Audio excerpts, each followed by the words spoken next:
सभी two family को राधे राधे, जय श्री कृष्ण, जय श्री राम, जय माता जी। आशा करती हूँ आप सभी लोग स्वस्थ होंगे, मस्त होंगे। लड्डू गोपाल अवधी भाषा पे एक कलसा गुठाई मंडप का गीत गावा जाता है ननद का। अरे अरे चिरई रोचनी चिरैया रोचन पहुँचावऊ रोचन पहुँचावऊ चिरैया झुमोरे पड़ेला बियहवा रोचन पहुँचावऊ चिरैया झुमोरे पड़ी ग बियहवा नेवत पहुँचावऊ आधे मड़ौआ मोरे गोत बैठई अधये गोतिनी बैठई अधये गोतिनी बैठई चिरैया मड़ौआ हमारा सुन एक ननद बीनु एक ननद बीन चिरैया मड़ौआ हमारा सुनत एक ननद बीन रोहवा से उड़ी रचनी चिरई नदी देश गईली नदी देश गईली चिरई उड़ी के जे बैठी आंगन मात नदी से अर्ज करई नंदी से अर्ज करई ननदिया जू तोहरे पड़ेला बिया हवा कलश चल गोठ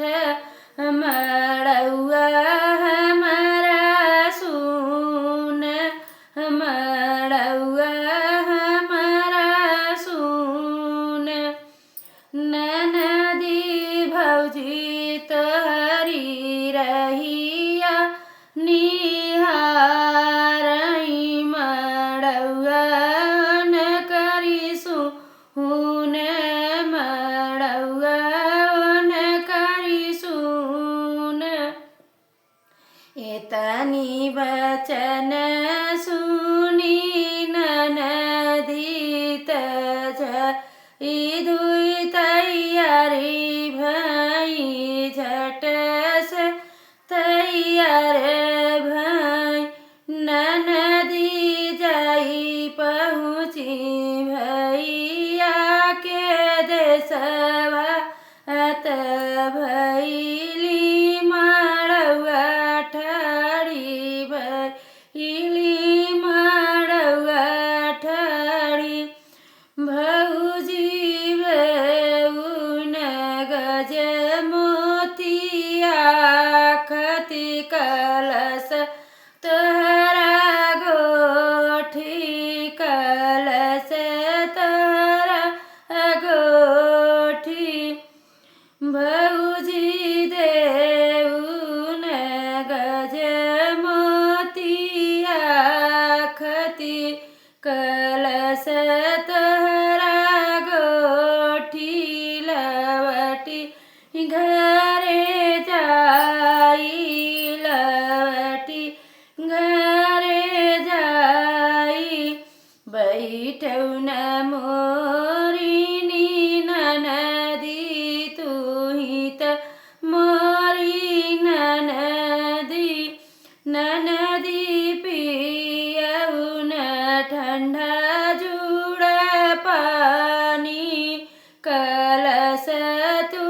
ही गोठऊ कलश तू